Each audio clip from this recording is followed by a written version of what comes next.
Yeah, and I think it's going to be the Secretary of State, but it's not guaranteed yet. But yeah, they usually, like last year, they presented to the head of the World Bank. It might have been a No, I think they went in person. okay, yeah. Yeah, yeah, that's right. Scandal, yeah.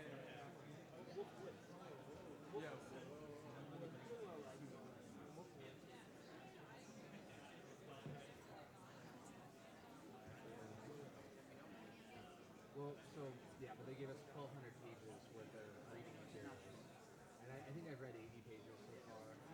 They tell us you should go read all of it, and most people just don't listen. It's kind of wasting paper, honestly. But it adds to the intensity of the experience. Like you have this huge binder, there's no way you're going to read it in a week and a half, and you're supposed to sort through it and find the information that's necessary. And And everybody has the same question. everyone has the same question. There's the first topic area was an individual portion. There was no team for it, and you could either the whole thing is on U.S.-China relations. You could either write on U.S.-China relations with respect to labor or with respect to climate change. This is the topic or the whole thing?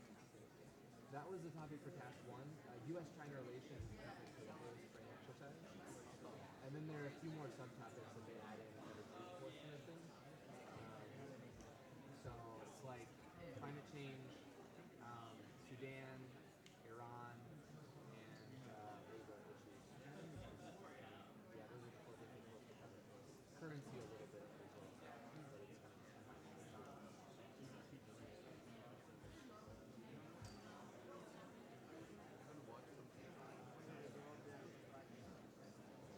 of fellow Romanian.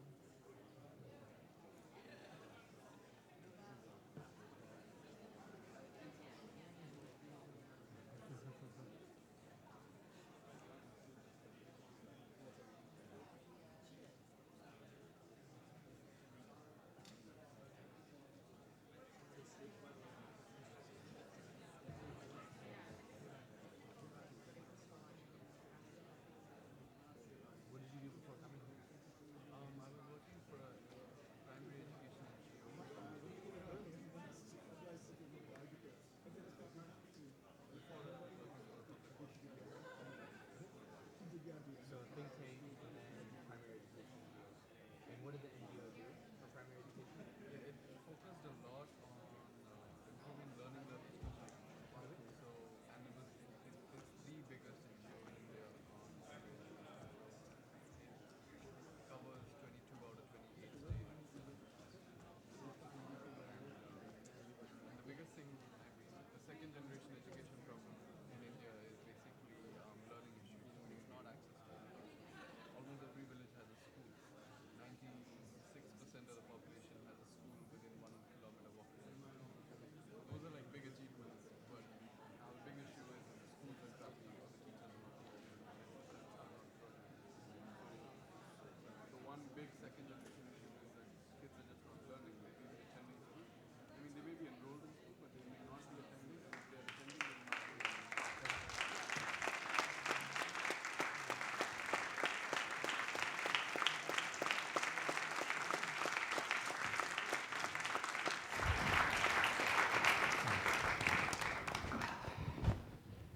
Good evening. It's a great opportunity to be here tonight, and it's my honor to welcome back to the forum one of the genuinely great leaders of this generation.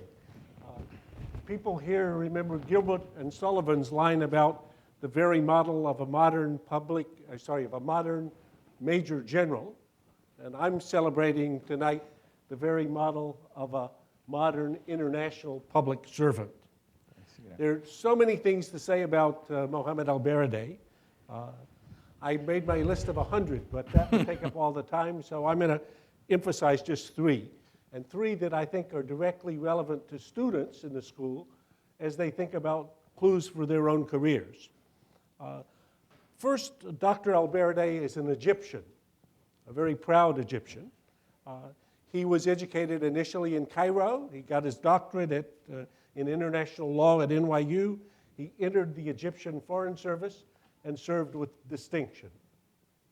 Secondly, Mohamed is the only person ever to be elected for a third term as the Director General of the IAEA, the International Atomic Energy Agency, which is the principal international agency responsible for dealing with all things nuclear.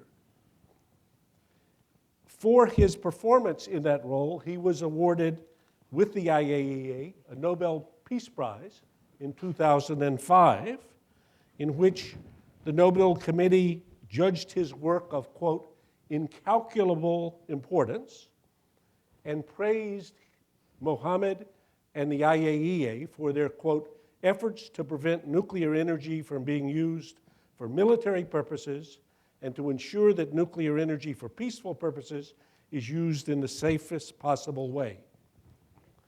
Third, if you believe what you read in the newspapers,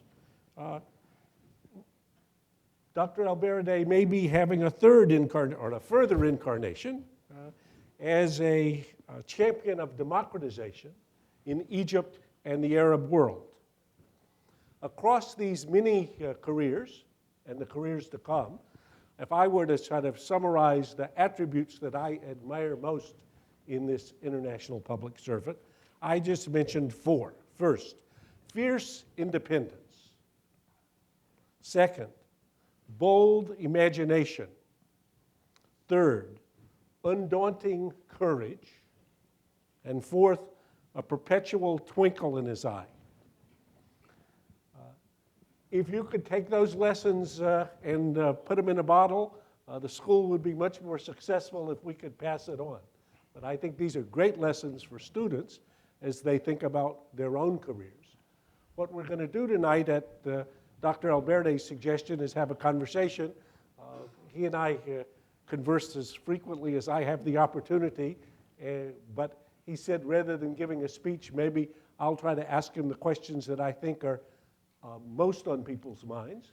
But after we've talked for a little bit, we'll go to the audience for questions from the audience. But let me start with here, if we take Director General ElBaradei, who was in this job right up until the beginning of this year, so for the previous 12 years. He was both the player of the international community's hand and also a first-hand observer of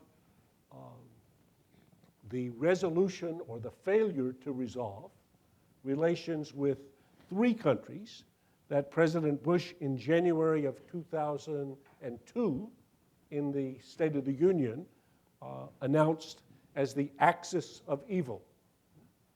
If you remember, there were three bad hombres: Iraq, Iran, and North Korea. Well, 12 years later, there's Iraq, Iran, and North Korea. And so I want to ask a question about each and get Mohamed to tell us a little bit about his own reflections. Now, there's so many things to say about the Iraq story, but I'm going to just try to focus on one. And this is this proposition that I mentioned before of fierce independence. The US government on the march to war, or more specifically the Bush administration on the march to war, was arguing that Saddam Hussein had weapons of mass destruction and specifically nuclear weapons.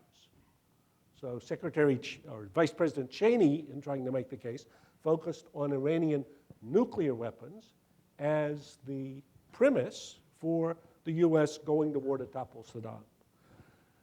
When this question came to the authorities, the experts meant to deal with it, the IAEA, and to its Director General, he said, and here's his January 2003 report to the UN Security Council, Dr. ElBaradei wrote that the IAEA, quote, to date, found no evidence that Iraq has revived its nuclear weapons program since the elimination of that program in the 1990s.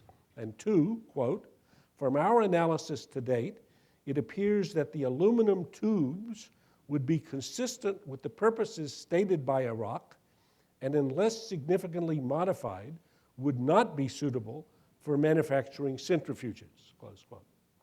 Now, for standing up for his views.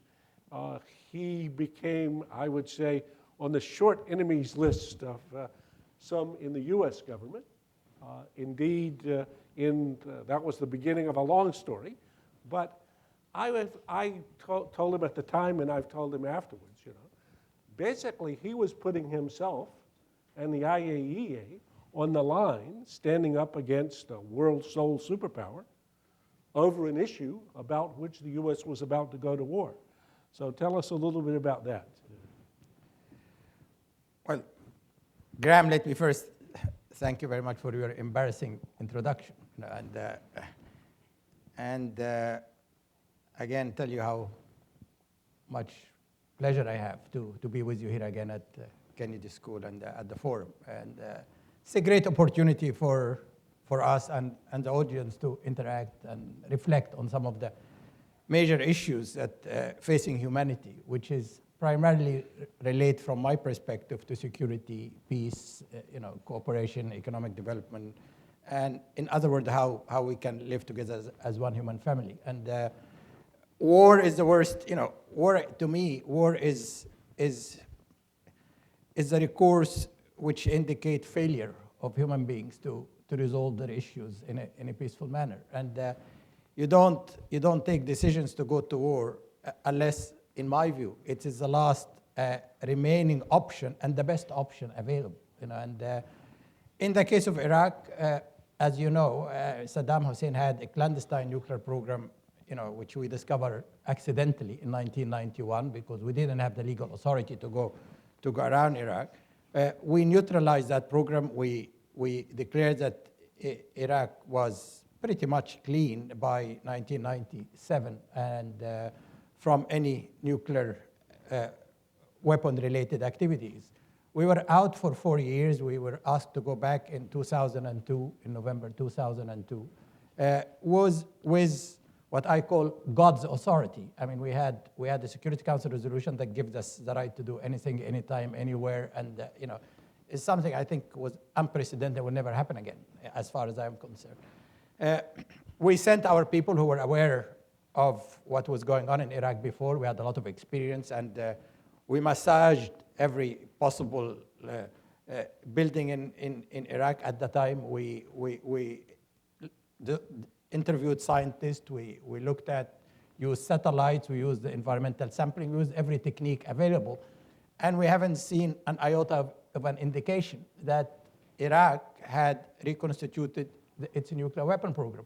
There was, of course, a lot of hype, if you like, as you remember, in the US in particular, about Iraq reconstituting its nuclear weapon program. And I got, part of that in public discourse when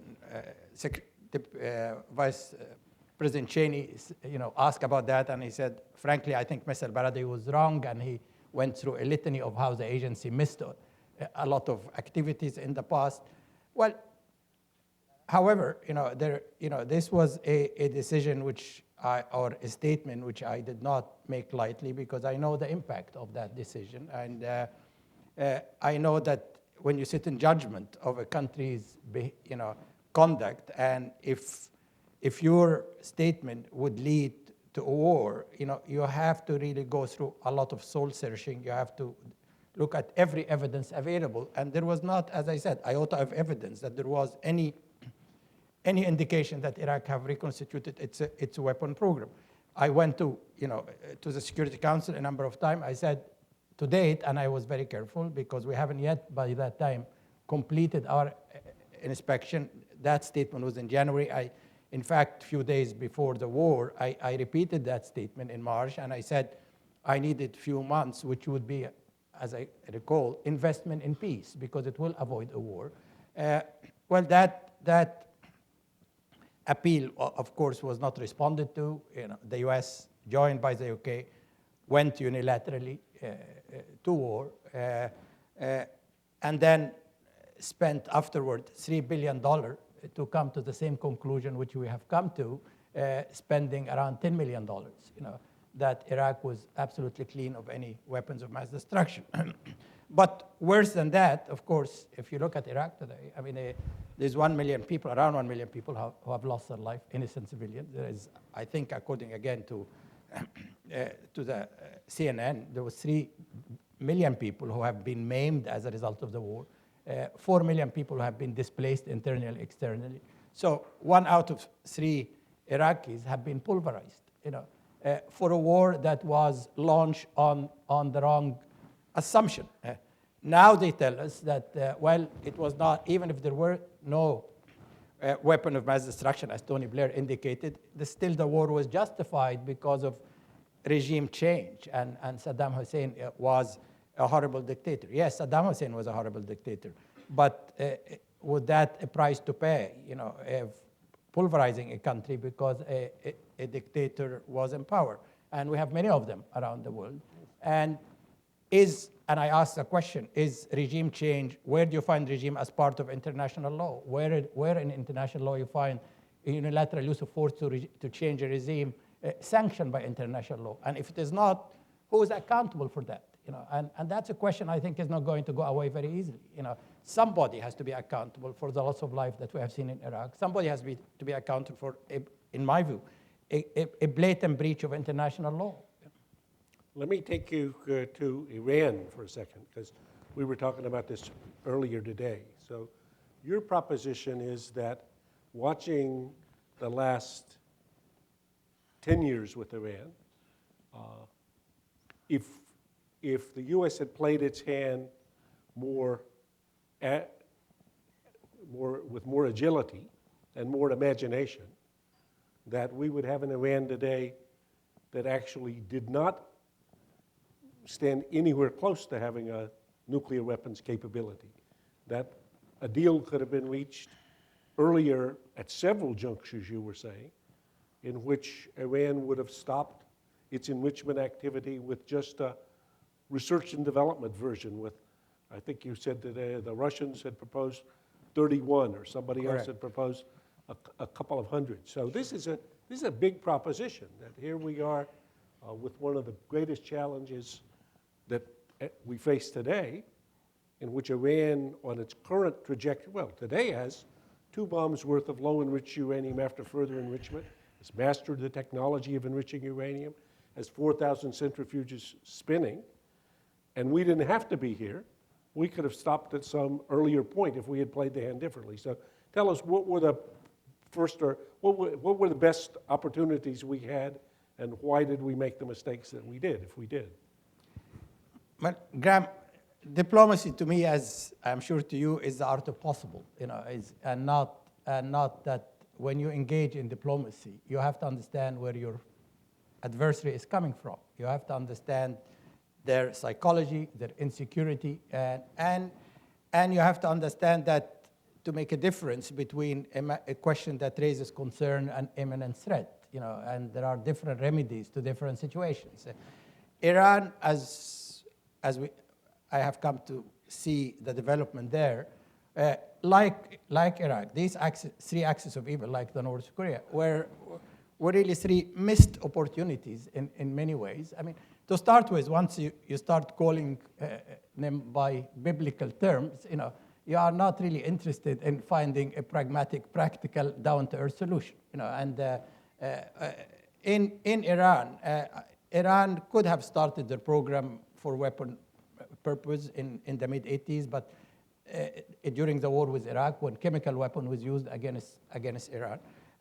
However, I think Iran come to recognize later on that if you want to be recognized as a regional power, and you need to have either a nuclear weapon or a nuclear weapon capability. And a nuclear weapon capability is kosher under the Non-Proliferation Treaty, one of the deficiencies, in my view, of the Non-Proliferation Treaty.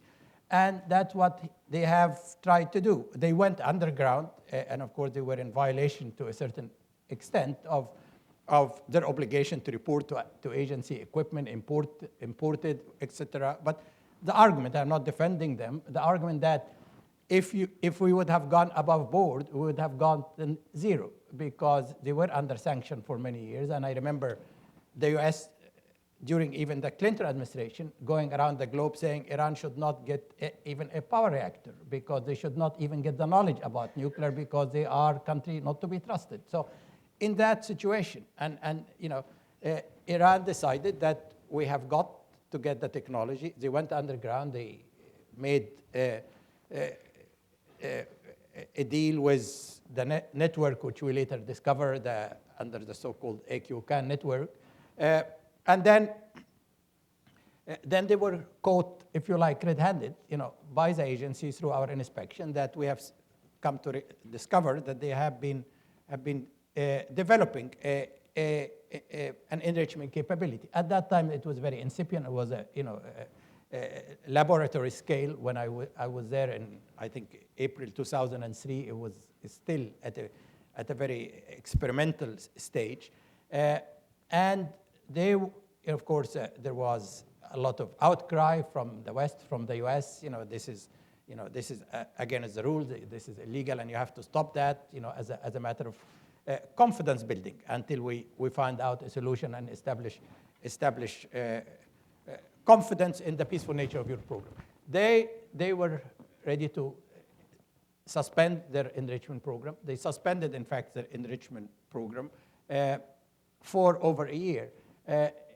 For them, as I mentioned, as I read it at least, the nuclear program, and it still is, a means to an end. They want to be recognized as a regional power, as an important regional power. They have no, as they told me always, they have no problem with the US as a global power, but we need to be recognized as a regional power. There was 50 years of grievances between them and the US. We remember in 1953 when the CIA and MI6, got rid of the first nationally elected Iranian prime minister, Mossadegh.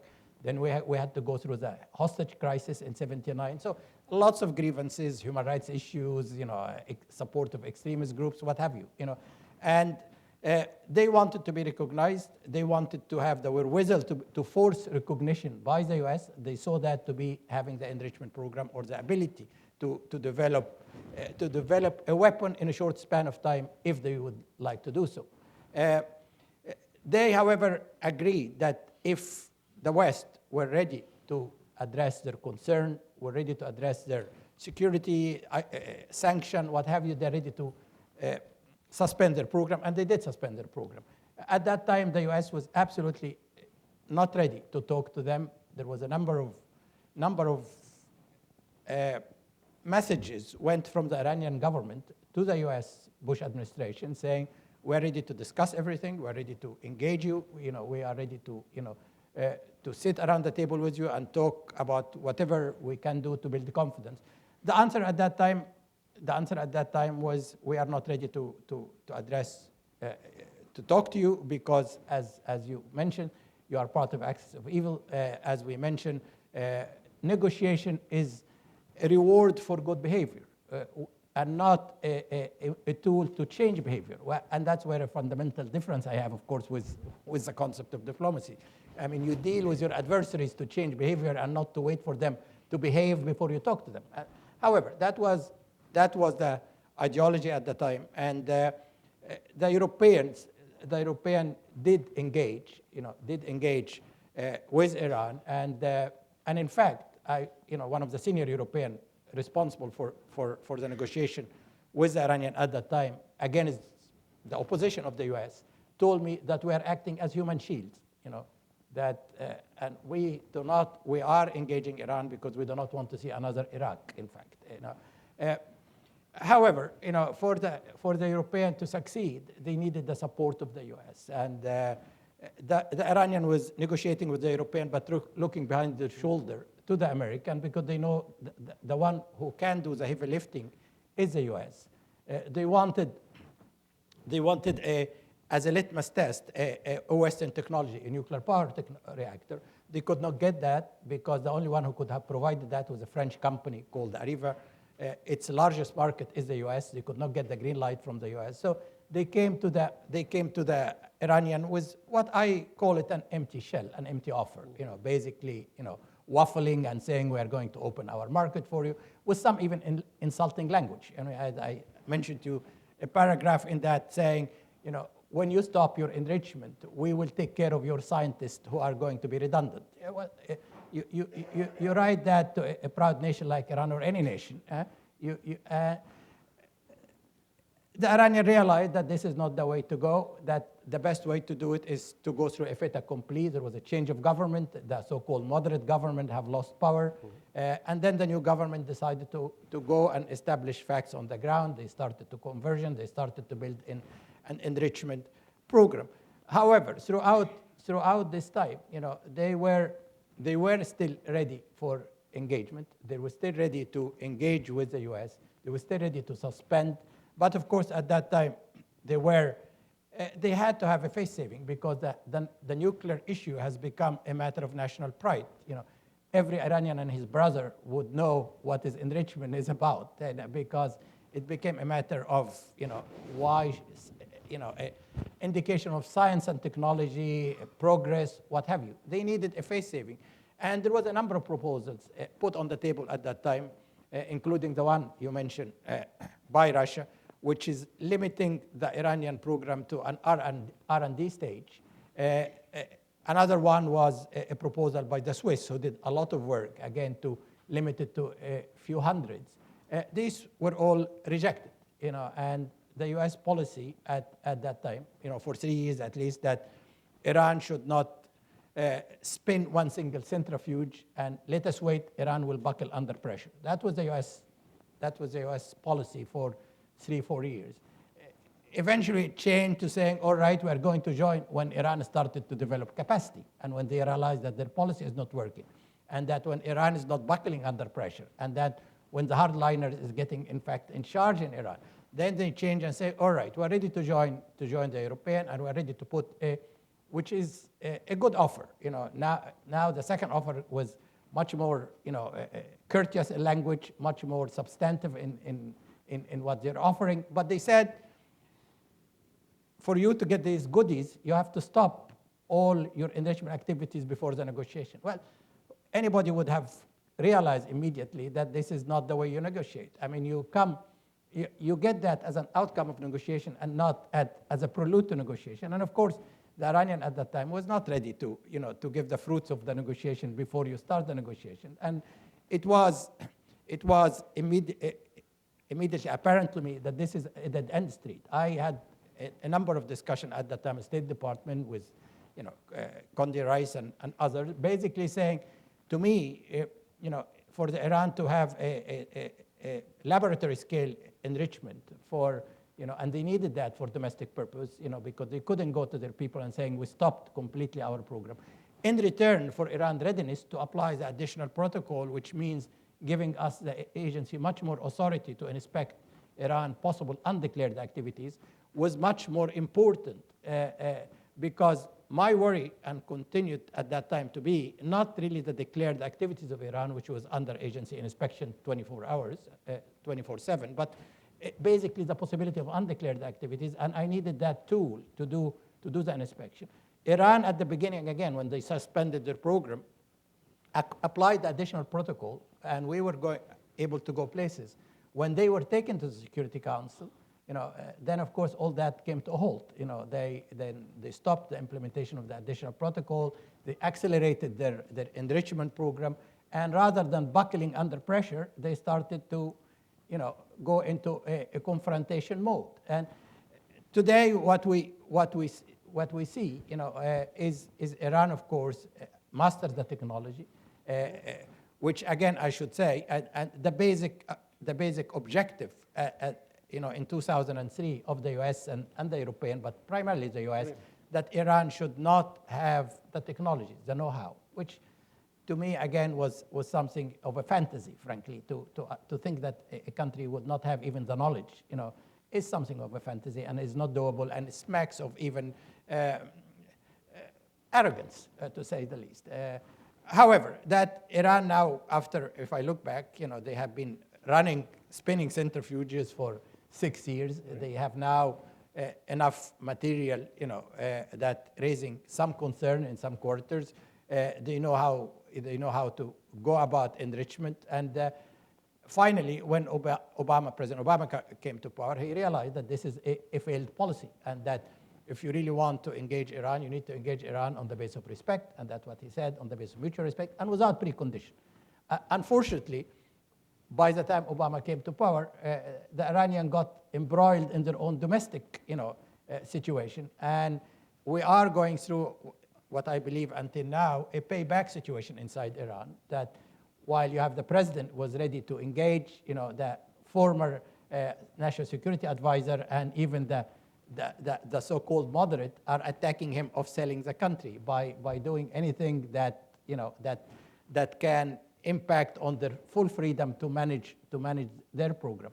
There was in the last 6 months, and Iran needed fuel for a research reactor that produces isotope for medical purpose, for cancer treatment and other.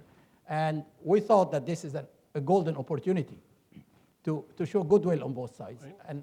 And Iran agreed that they will use their own enriched uranium to be used for manufacturing of fuel. And that was perfect, because once you get that fuel out of Iran or use it for fuel, that would diffuse the crisis, would diffuse all the cries that Iran might have a breakout scenario and leave the non-proliferation treaty. Obama administration was very excited about that because, again, President Obama realized that this will diffuse the crisis, give him the space, as he called it, he needed to negotiate with Iran on the whole range of issues. Unfortunately, that proposal got stuck on sequencing. Iran said, we're only ready to ship our material out of the country when we got the fuel. The US and the Europeans say, no, you have first to ship it out, and you will get the fuel in 2 years' time, because it takes time to develop into. Yeah, but so Mohamed, let me just say, so here, let's imagine you parachute in. So here we have the Americans, they have their view, or Americans and Europeans, right now. And we have the Iranians, and they have their view. Well, you're one of the few people that have talked to everybody here. So you've talked to Ahmadinejad, my goodness, how, many hours. You've talked to the supreme leader, Khamenei. You've talked to Obama, okay? So how hard is it for you to make this deal? I mean, is there a deal here to make, or it's now, or it's too late? I think, frankly, it's still a deal. I mean, the idea that, and again, I'm not getting into the hair of the American administration or the Iranian administration, but I think it's still a deal to be made. Once the Iranians were and are still ready to get this material into an island into the Persian Gulf under IAEA custody. That's what I proposed to them. We'll take custody of it. We'll put it into a warehouse completely secure by the IAEA with our security guard and under 100 satellites. That, frankly, to me, will eliminate almost 100% of the threat, because they could not use it in any way for any enrichment or weapon-related purpose. In addition to that, we probably could have gotten Iran also to sign the additional protocol or apply the additional protocol. So for me, that was, from a risk perspective, was a perfect deal. The fact that the material is not out of Iran is not necessarily the most important.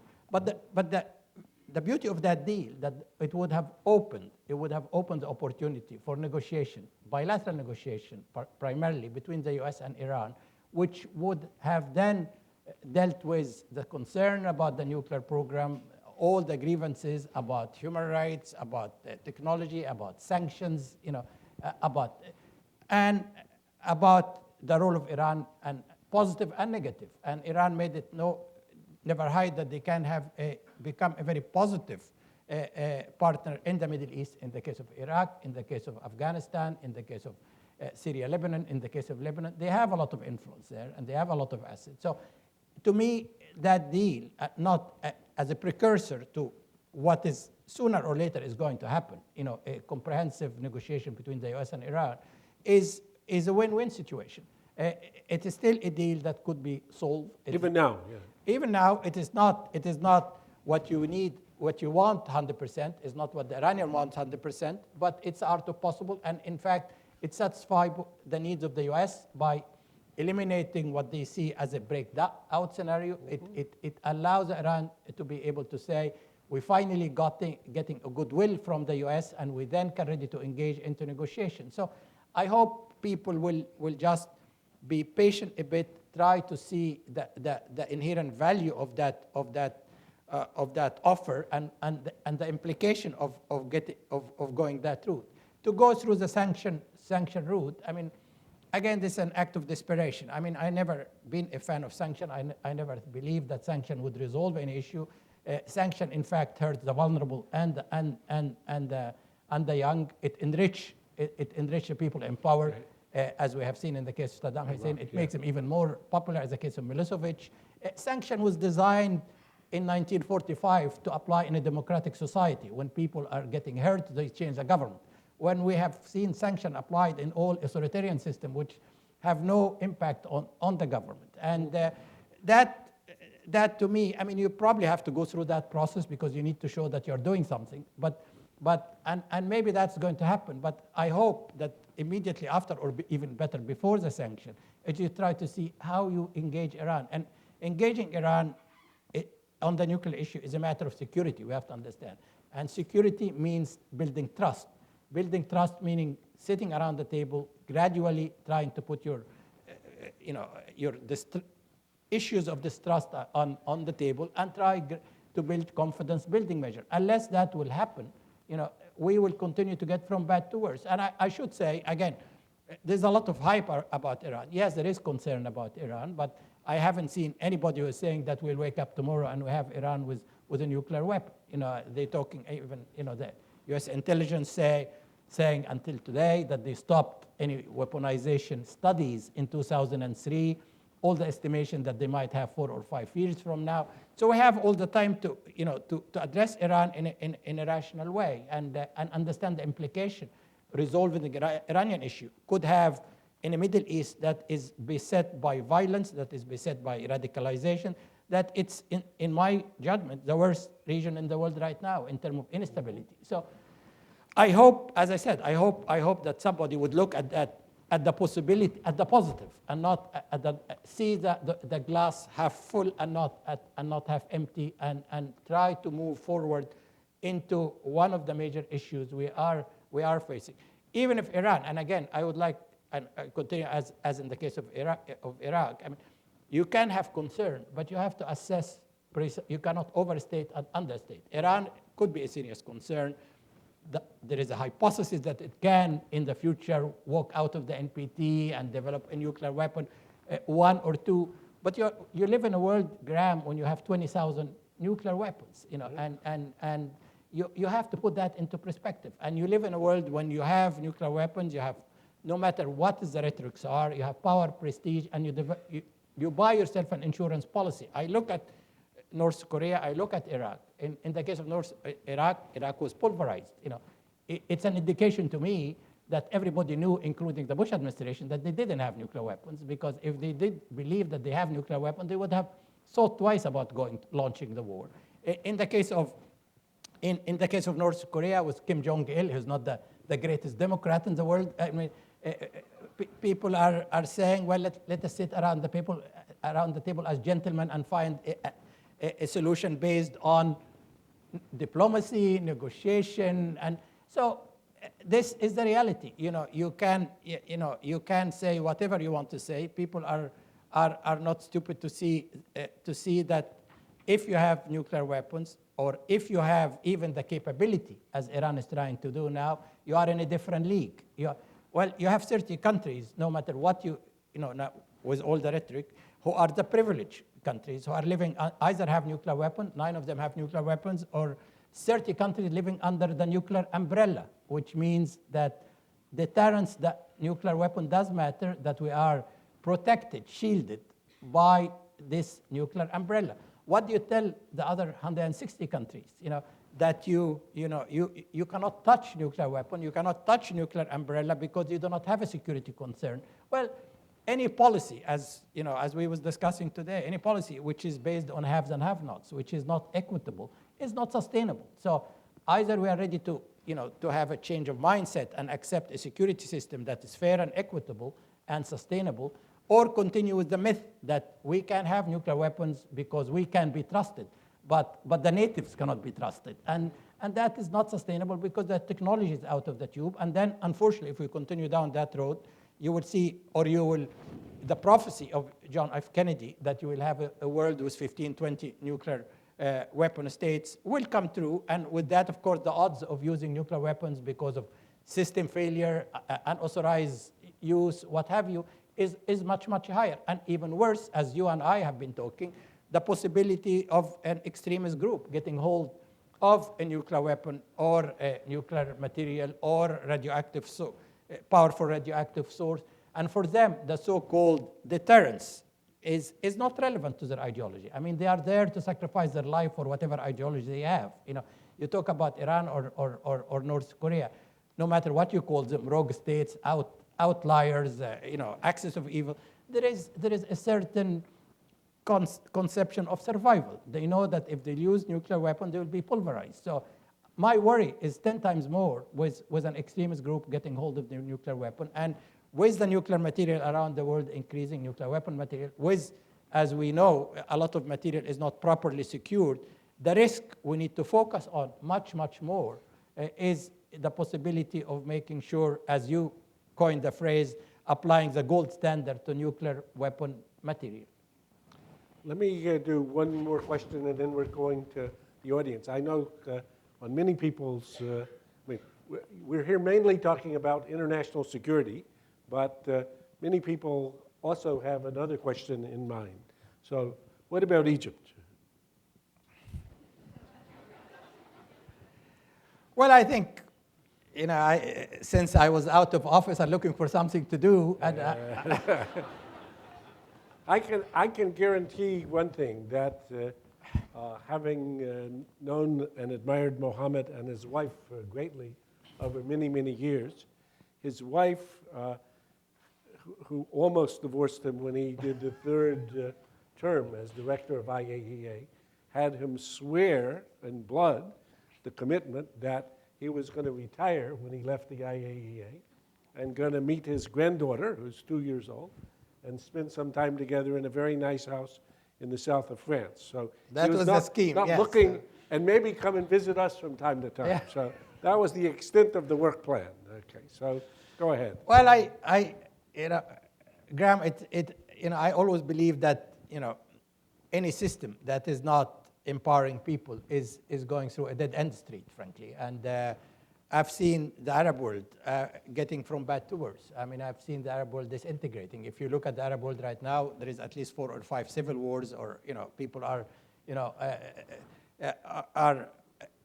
people in the Arab world are repressed by their own government and feel unfairly treated by the outside world, and they are right on both counts. And you see the wars around them. You see who's getting killed everywhere. It's Arabs, it's Muslims. You see the repression in their own government. They cannot assemble. They cannot have freedom of speech. They cannot have parties. And this is, to me, as I saw it, from afar, and now even from, being in Egypt, most of the time, is that it's a deadly combination of extremism. If when people lose hope, when people feel humiliated, I mean, that is the absolute recipe for being radical. And then, as I always say, I mean, people are the result of their own environment.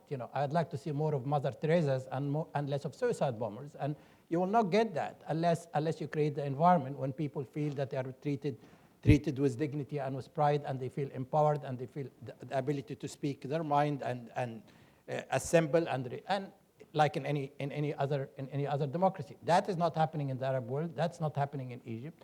Egypt is a precursor of, in my view, modernity and moderation in the Arab world. So I have been, for the last few months saying that Egypt needs to make a move, from an authoritarian system that has been going on for 58 years to a democracy. And empowering people is the only way to move forward, have a major impact on the Arab world, and engage again with the world on the global issues we are talking about, from climate change to nuclear security to arms control.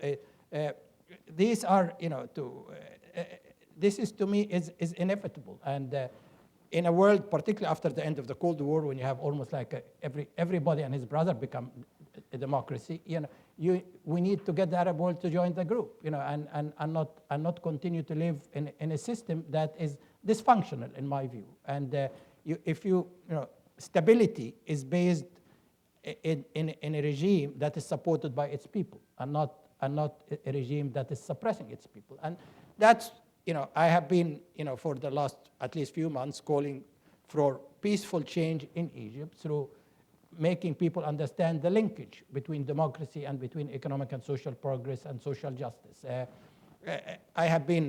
You have mentioned I've been vilified by the Bush administration, but that was child play in comparison with the vilification I'm getting now in Egypt, But I will continue to speak my mind. I believe I am on the right track. I believe this is an inevitable course of action, and I am still quite hopeful that basic freedoms, you cannot deny people basic freedoms, and this is if you want people to behave, to act as human beings, you have to treat them as human beings, and that's as simple as this.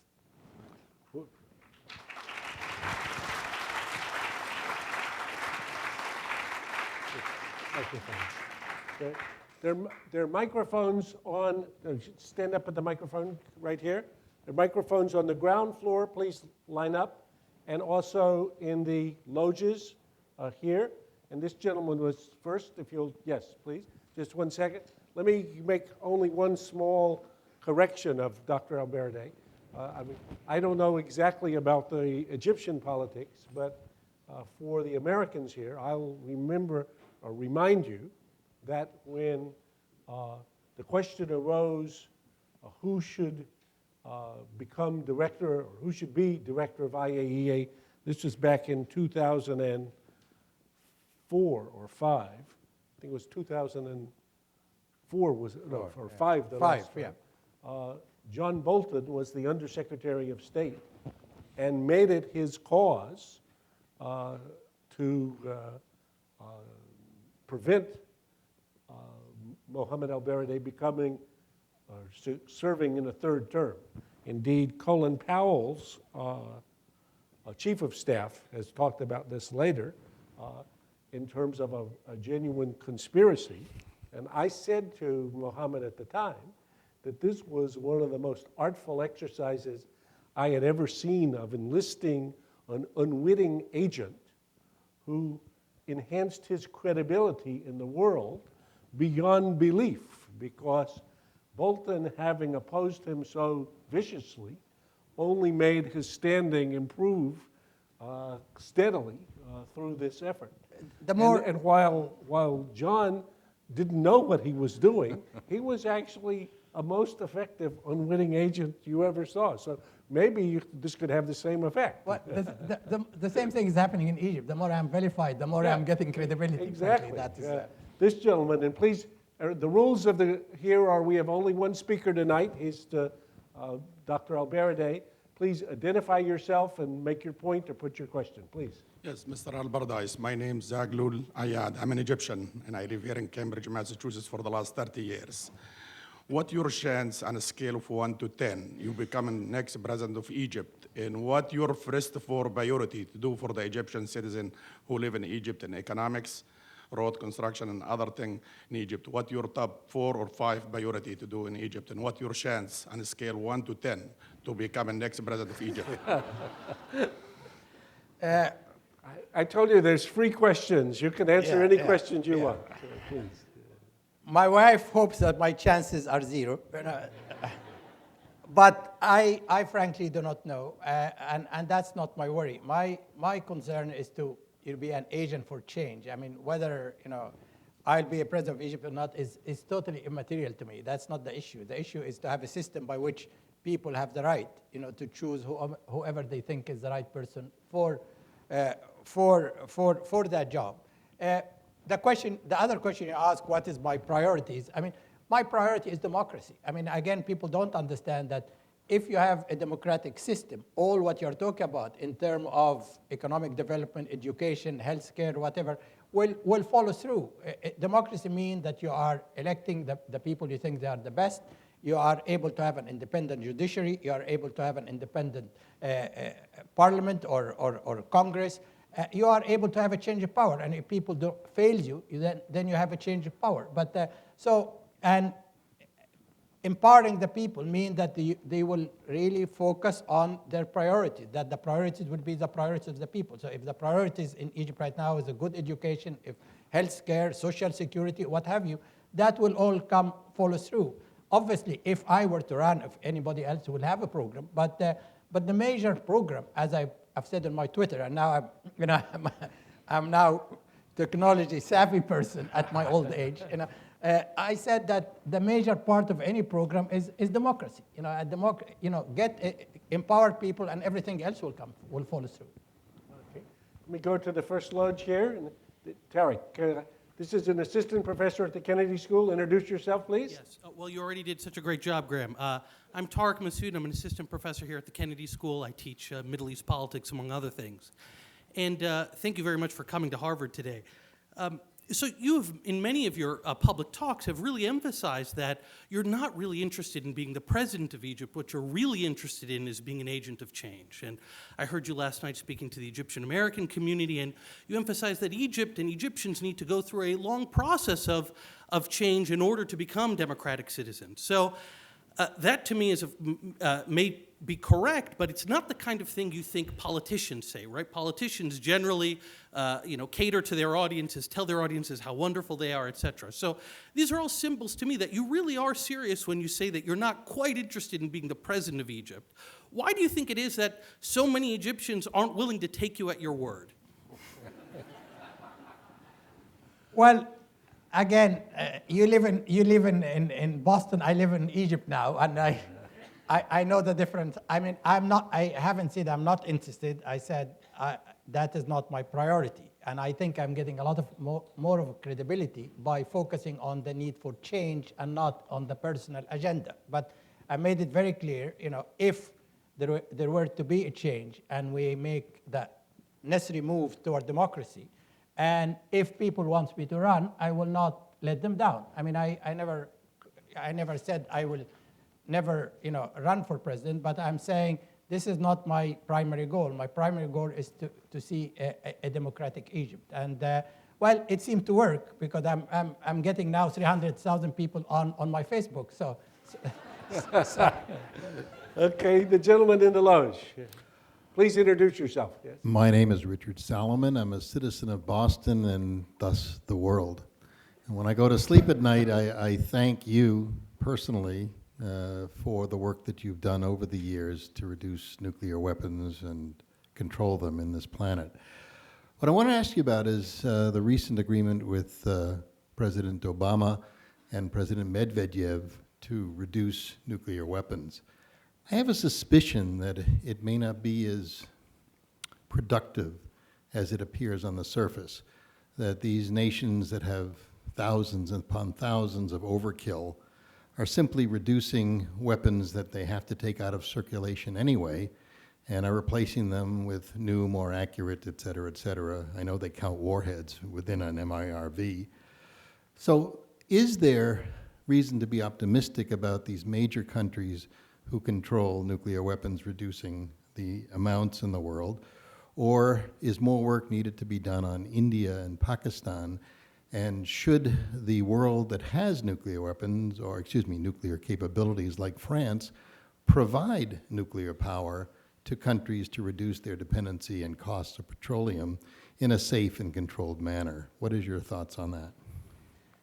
Well, you ask a number of questions, I think, and on the New START, I mean, I am somewhat disappointed, frankly. I mean, I would have liked to see a more aggressive cut in the number of deployed weapons.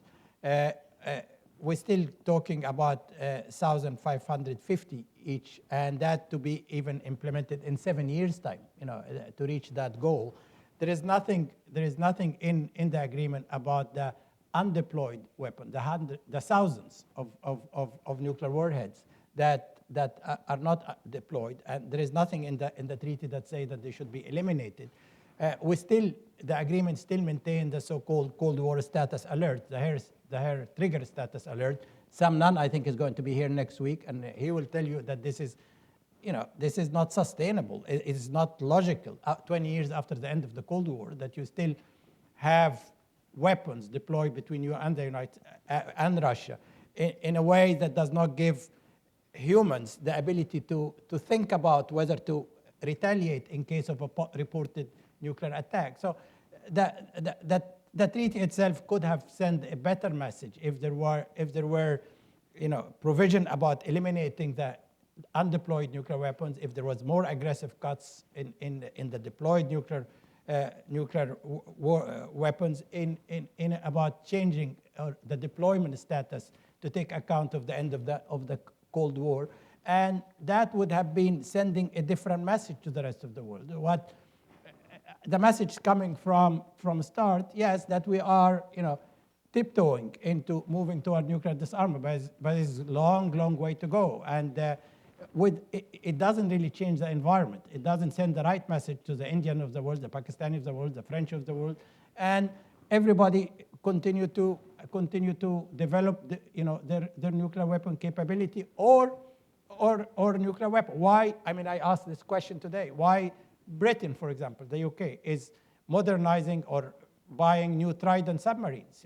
Why does the UK need nuclear weapons? I mean, why is the UK different from Germany, Spain, or Italy, living under the nuclear umbrella? What message are you sending? You're sending a message that nuclear weapon is important, not as a deterrence, but as a status symbol. And then you should not be surprised in areas of tension that countries will either go for nuclear weapons or go for the nuclear weapon capability, Iranian style, if you like. And that's something I worry about right now, that you might see a phenomenon of not developing nuclear weapon, but continue to say I'm a non-nuclear weapon state, but have go all the way short of developing nuclear weapon, but let everybody know that you can have nuclear weapons in matter of weeks. That is a security margin that's too close for comfort to my mind. We need, Graham was, there is a program here called Managing the Atom, and I said I should call it Mismanaging the Atom, because we are not really managing the atom the way we should. I think what you are saying is right. I think we need to change our approach to the way we're managing the atom. You can provide people electricity, but you can reduce drastically the possibility of proliferation by having multinational approaches to the sensitive part of the fuel cycle. So no one country, for example, will have an enrichment factory alone. No one country would have reprocessing factory alone, but these will be regional. So a number of countries will be keeping an eye on each other. That, to me, is the way to the future. But having every country, now saying that we can have enrichment facility or a reprocessing facility, well, you will end up,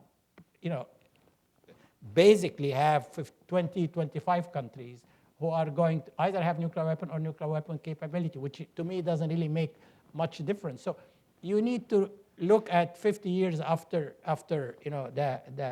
the first reactor went into operation and see how you balance the need for electricity and, in other words, maximize the benefit of nuclear energy but minimize the risk. And there's a lot we can do to minimize the risk. One of it is to adopt a global multinational approach to the sensitive part of the fuel cycle, a better safety system, binding safety inspections, a better inspection mechanism, which I should tell you, the IAEA, for example, ability to, people say we are the sleepy watchdog in many cases. Well, we will continue to be sleepy watchdog if we don't have the wherewithal, if we don't have the legal authority, if we don't have our own satellite monitoring, if we continue to rely on those who provide us with the satellite imagery, sometime yes, sometime not. We will continue to rely on labs that is not ours. So we don't really have, at IAEA, have the independence and the credibility that we should have. You're talking about an area where one error could lead to our world being wiped out of existence. And then the argument I used to get that this is too expensive, that we cannot afford it. And we, as I mentioned, our budget for verifying the world, the entire world, is around $100 million. In the case of Iraq, as I mentioned, when they went for a second, the American went for a second revisit to Iraq, they spent $3 billion. That's our budget for 30 years, for verifying the world. So We need money, we need technology, we need resources.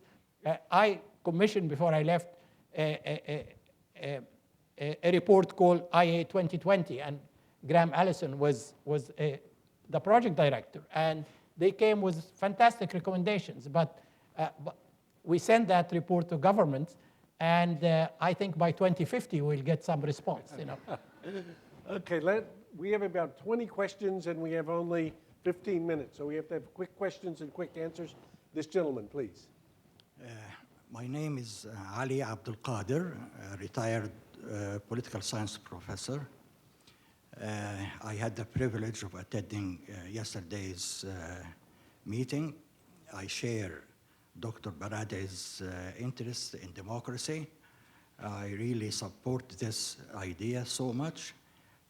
However, as I think I explained yesterday, this will be an address to the educated, to the literate people in Egypt, and will not be well understood by the peasants, the workers, the most illiterate people, and they are the majority in Egypt. The second point is running for the presidency. If Mr. Hosni Mubarak is not going to run for the fourth or the fifth time, I don't know, will need a special address, special precautions against the common practice in Egypt for the last almost 100 years ago, which was almost the privilege of the military. This was... So let me get you to do your question, please. Or quickly, please. Okay. That was started with Mohamed Najib, the first president of Egypt, Gamal Abdel Nasser, the second president of Egypt, Anwar Sadat, the third, and Hosni Mubarak, the fourth, and they are all military, and they all make sure to walk in the first steps wearing their military suits to convince the people of their power and of their backing. Thank you. All right, thanks.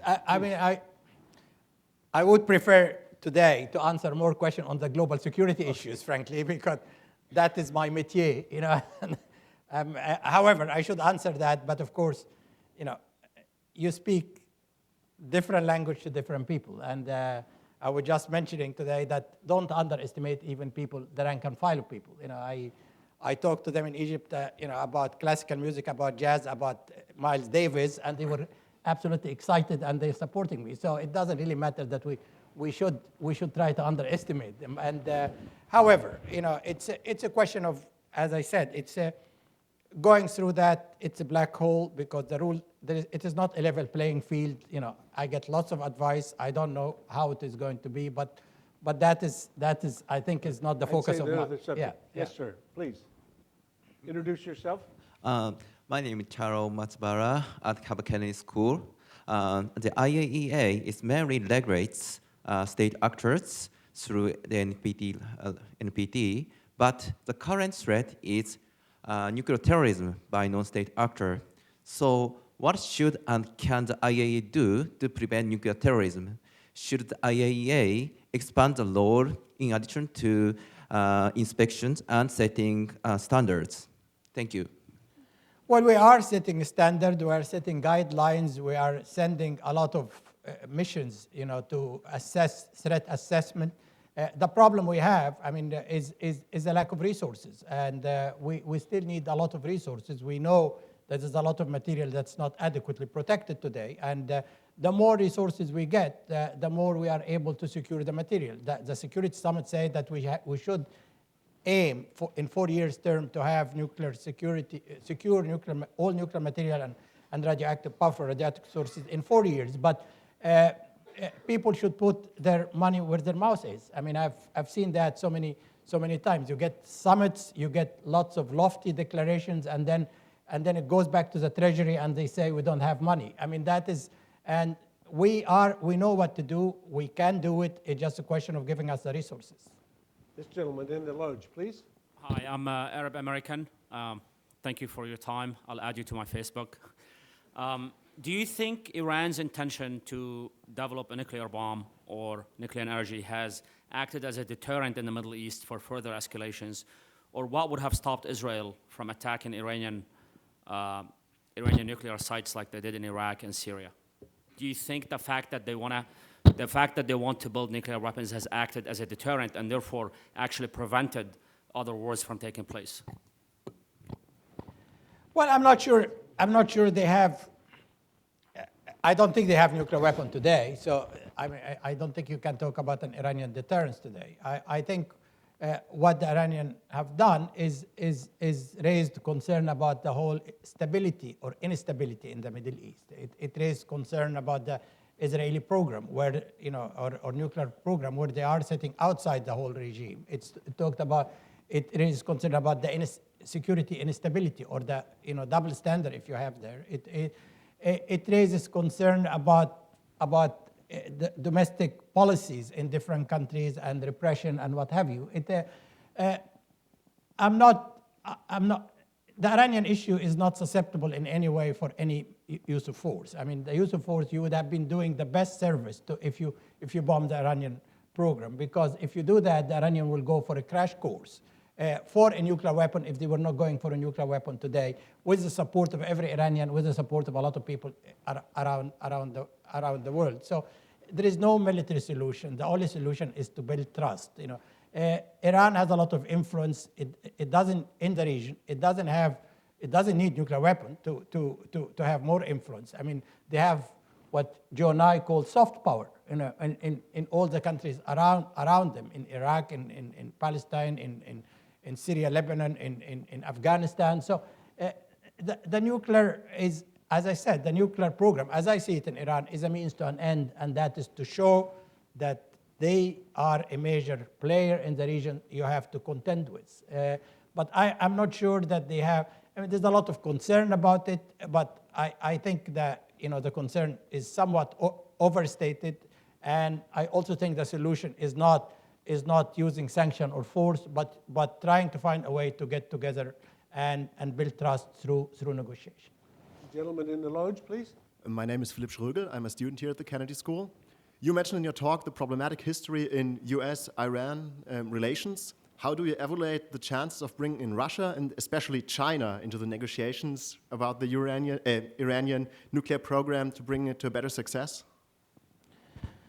Well, I mean, they are there, but primarily, I mean, the Iranian issue is an Iran-US issue. I mean, that is the reality. I mean, you have the European, you have the Russian, you have the Chinese, but they are, everybody understands that the heavy lifting will have to come from the US, because the US is the one who can provide the security assurance, if you like, to the Iranian. The US and the West is the one who is able to provide the technology and the trade agreement and what have you that Iran needs. And it is the US who would become the first beneficiary of Iran acting as a stabilizing force in Iraq, in Afghanistan, in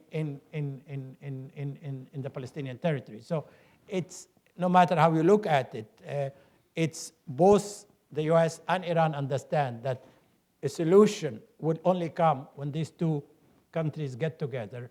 Support by Russia, by China, by the Europeans, I mean, that's all fine. I mean, and that's part of the process, the six-party talks. But nobody has any illusion that unless the US it is the US who has to do the heavy lifting in finding a solution. Gentlemen. Good evening, gentlemen. My name is Gavin Pasquarello. I'm a student here at the college. I'd like to talk about what's on the program, actually, is moving towards a nuclear-free world.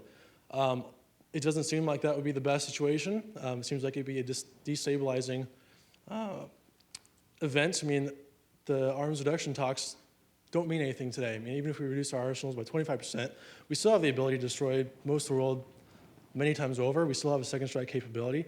I'd like you to talk about when we're getting to the important times, when we actually have 100 nuclear weapons, 50, 10, even 0. where the incentives to renege on an agreement rise exponentially. What do you see happening in this world where one nuclear weapon changes the entire balance of power, where to me seems very unstable, and I didn't like the world wars, and I don't think that would be a great situation to return to. I'd like to just talk about what you see happening in this what seems to be an unstable situation. You mean unstable if we have zero nuclear weapon? Right. To where we have very small amounts to where If we were down to 1 or 10 or 100, where there's the incentive to rebuild by an adversary, to cheat. If let's just like simplify it, U.S. and Russia. If we have an agreement to both lower our arsenals down to 5 or to take them out completely, if Russia or if the United States for some reason cheated and kept 1 or 2 and didn't tell anybody. Well, yeah, I got the question. I think this is a question which Graham and I discussed today. I mean, that is, we all realize that the current situation today is not sustainable. It's not sustainable in many ways because you're not going to limit, the world is not going to be limited to 9 nuclear weapon states. You are going to, if you continue down this path, you will continue to have 10, 20, 15 nuclear weapon states. The possibility, and again, the possibility of a nuclear weapon used accidentally even is much higher with the number of states that have nuclear weapons. So to get people like Henry Kissinger, Sam Perry, George Shultz, and Sam Nunn talking about a world free from nuclear weapons, these are people are coming from the heart of the Cold War. They have come to understand that this situation, particularly with the terrorist threat, is a situation that you need to change. We would like to go to zero. Well, we're not going to zero overnight, but what good reason you have to argue that we continue to have 20,000 warheads today, 20-some years after the end of the Cold War. When we come to 50 or 100, sure, we need to have an alternative security system. And we talked about today that how to make sure that we have a security system where there are no nuclear weapons, and yet every country feels stable. How Russia, for example, would feel assured that you are not going to use your superior conventional capability, to your advantage. I mean, there's a lot of work need to be done. That work is not being done today. I mean, we are all talking about zero, global zero, but I suggested to Graham, this is an area which is fascinating area. How could we have a new security paradigm that does not depend on nuclear weapon? I don't think, we owe it to our children to leave them with a world that the only way we can secure ourselves is to have weapons that if one of them were launched, I mean, the world will, as we know, it will change completely. There must be a different way. You can rely on conventional weapons, but security, again, it's a question of security. What do you mean with security? I mean, security is a very difficult issue. Are you secure when you have 2 billion people still living under $2 a day? Are you secure when you have endemic conflict that, like in Kashmir, Pakistan, the Palestinian issue, the Korean issue that has been going on for 60, 70 years? Are you secure when you have a UN Security Council, which is, in my view, in many ways dysfunctional?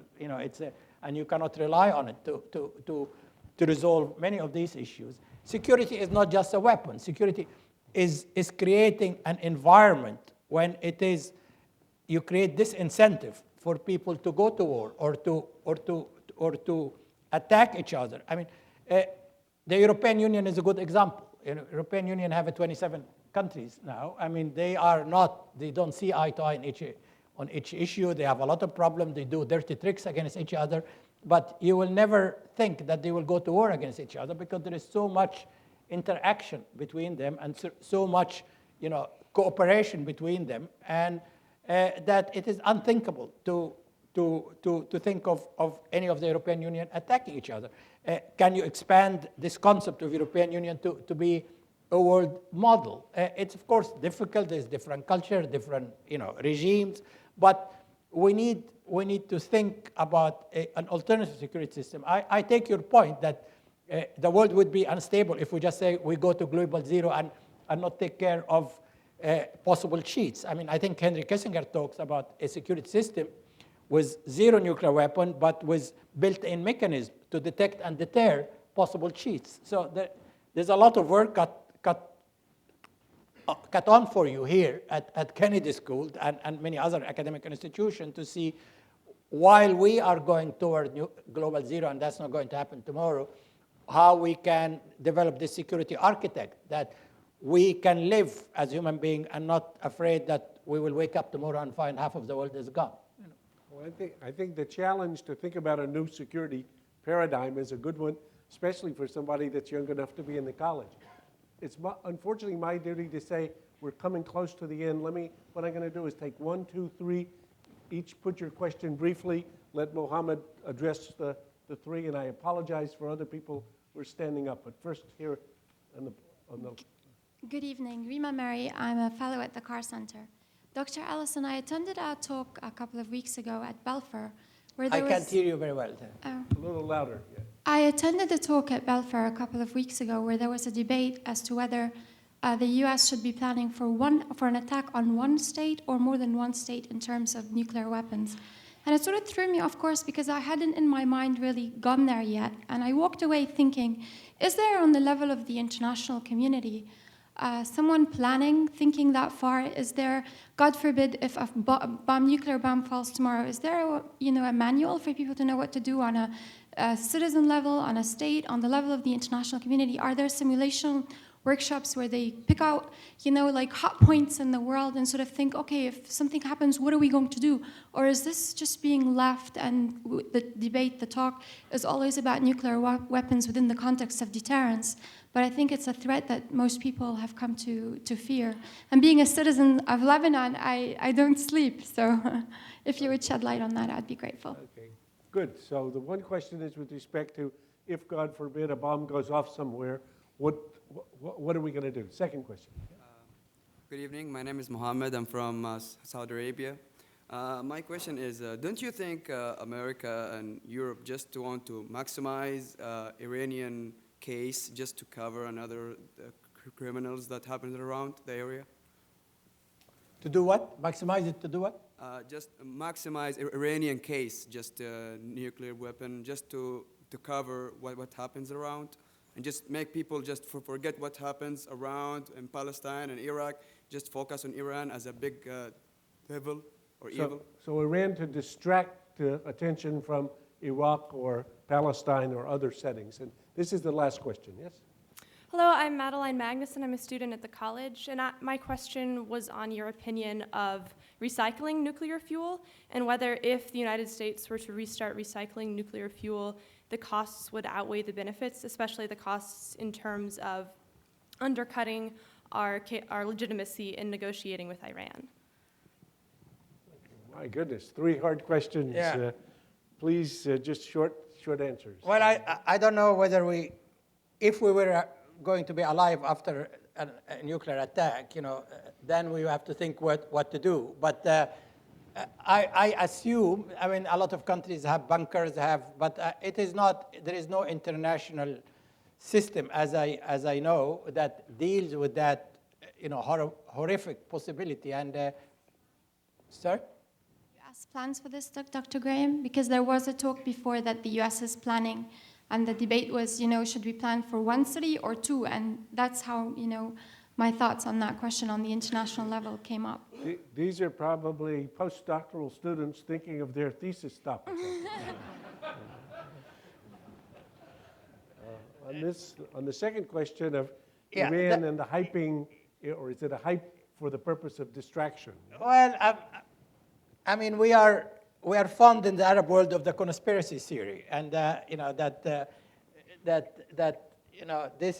must be another reason behind. I said there is a hype, but I don't think the hype has to do with distraction in Iraq or Palestine. These are issues that are there and they will continue to be there.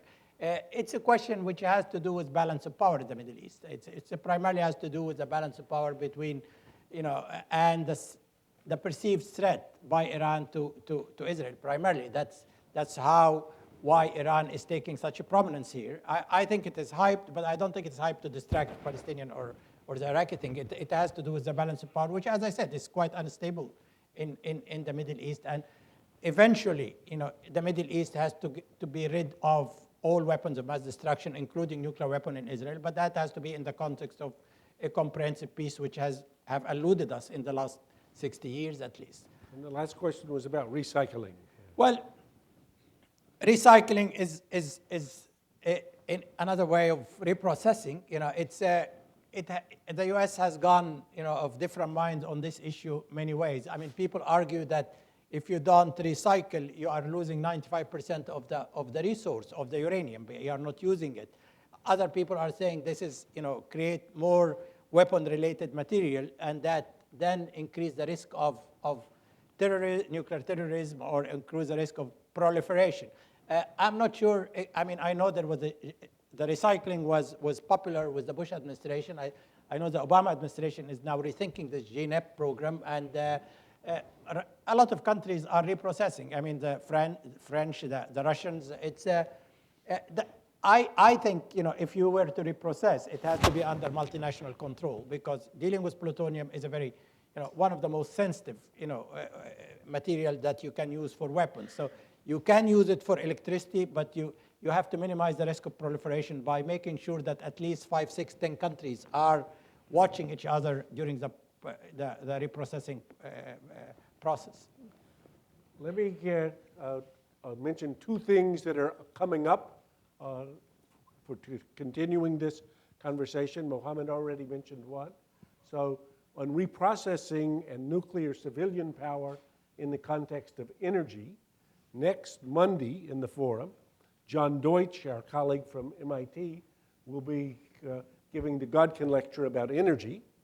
And then next week on Tuesday, just a week from tonight, at 6 o'clock here in the forum, Sam Nunn, who Mohamed mentioned, the former senator from Georgia, who's one of the four horsemen and the head of the Nuclear Threat Initiative, will be showing us a screening of their new documentary with Nunn, Schultz, Kissinger, and Perry, among others, called The Nuclear Tipping Point. And there'll be a discussion and debate with Nunn, David Sanger, who's the New York Times chief correspondent for the New York Times, and I can't remember who the third person is. So that's next Tuesday night. But for the extraordinary service that Mohamed ElBaradei has given us all as citizens, as the gentleman in the loge pointed out, in terms of trying to deal with nuclear danger, and for whatever his next incarnation takes him to, let's say thank you very, very much.